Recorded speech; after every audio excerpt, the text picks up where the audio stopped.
How's it guys? And welcome back to the third part. Today we're going to be talking about STEMIs. So how do you diagnose a heart attack on an ECG? If you haven't watched part 1 and part 2, I'd highly recommend you do that quickly. So let's jump straight in. So as you can remember, we have a normal ECG, normal sinus rhythm, all right? So it's really important to know the isoelectric line. That is the straight line here, you see? Why is that important? Well, that is where the heart is at standstill, so there is nothing going on. So we know that if there's movement above that line, it's going up, and if there's movement below that line, it's going down. So between your T wave and your P wave, you have a flat line. That is your isoelectric line. That's when nothing is happening. So why is that important, James? Well, let me show you something. This is another ECG. Let's work out the isoelectric line. Remember the flat line. So it goes boom.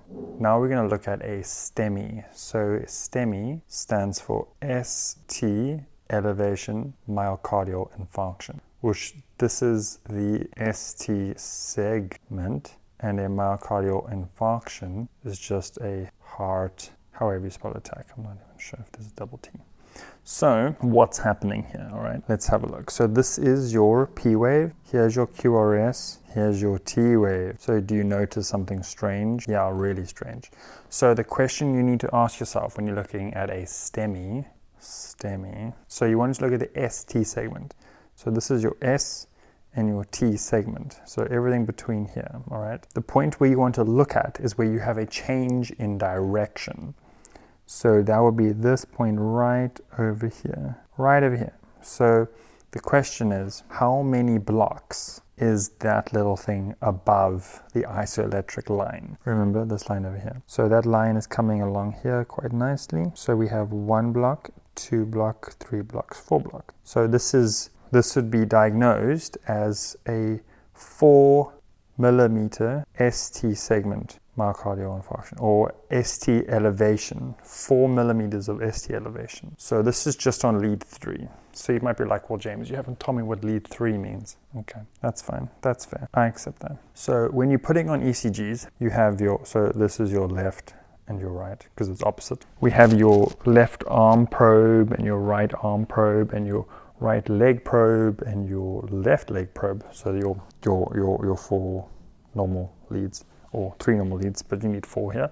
And then you have your V leads, or your chest leads. See, you have V1 and V2, V3, V4, V5, V6. This isn't a lecture on how to put on ECG probes, but it's just important to realize that these are what you're looking at. V1 to V6 are just different viewpoints. As I discussed in the first lecture, is that each lead is a different viewpoint. So let's say you're looking at a mountain or you're looking at a building. From different viewpoints, it looks different. And so if a heart is having a heart attack in a specific area, you won't see it in a different area.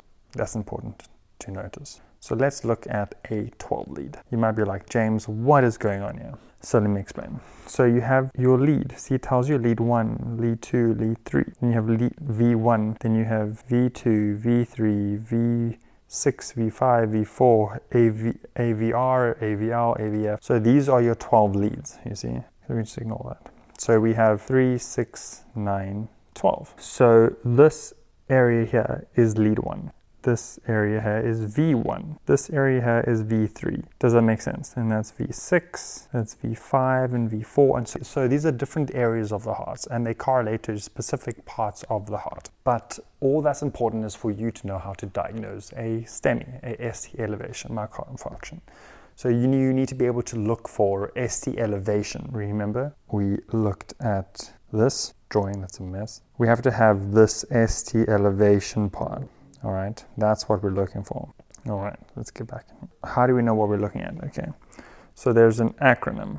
I don't even know what it is. So there's ICO leads. So you might be like, oh, what does that mean? All right, let me show you. So lead 2, 3, and AVF, look at the inferior leads. Inferior, I didn't spell that right. inferior leads. So that is the inferior part of the heart. To diagnose a STEMI, you have to have 2 consecutive leads showing a STEMI. So what that's saying is that you need to have 2 leads saying the same thing. Why is this? Well, when 2 people see a car accident and they both say that they saw the same thing, it's pretty clear the same thing happened. But if 2 people see the same car accident and the one person saw something completely different to someone else, then maybe there's something else going on. So if you have ST elevation in leads 2, 3, and AVF, you're having a inferior lead STEMI. Pretty cool. Another pointer, just to be like more interesting, is that a very good way to know that this is absolutely true is that you're going to see ST depression in AVL. So that's just the opposite of ST elevation. And it's also important to realize that you need to have 1 millimeter of ST elevation. So we have ST elevation. So it's only 1 millimeter of ST elevation. The only leads that you need more than 1 millimeter is lead 2 and lead 3. That's because in normal or healthy adults, 1 millimeter or even 1.5 millimeters can be normal, depending on age and gender, it's specific.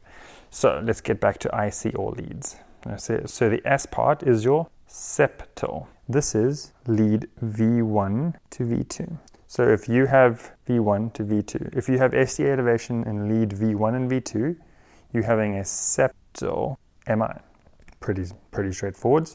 Remember, you need more than 2 millimeters, or it depends on male or female age. It needs to be at least more than 1 millimeter in V2 and V3. So just be aware of that. Then you have a anterior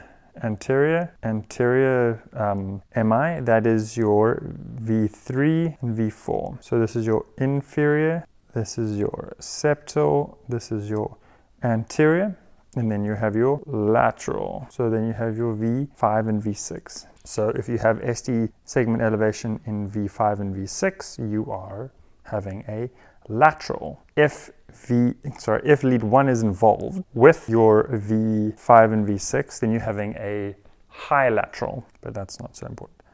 So you should be able to diagnose a STEMI the next time you see an ECG. The only thing that's important is that you remember IC or leads. Remember, this is lead 2, 3, and AVF. Septal is V1 to V2. Anterior is V3 to V5, and lateral, V4. And lateral is V5 to V6. And if it includes lead 1, it's a high lateral. Pretty straightforward, guys. And the only thing that you need to know is this mess, all right? Is that we have this ST elevation part. Let's draw it again. So we have your P wave, your QRS, and remember you have your isoelectric line, and then it depends on how many little blocks that is. That is where we need to look, where we have the change in direction. And if that is greater than 1 millimeter, except for V2 and V3, because that's normal in adult, then we have ST elevation. And remember that 2 leads that are looking at the same place will tell you that it is. If it's only in 1 lead, it's not significant, it's not sufficient. And that is how you pretty much diagnose a ECG that's having a ST elevation, and that's the crash course. If you guys enjoyed this, please hit like and subscribe and share it with your friends who may benefit from this, and have a good day. Bye for now.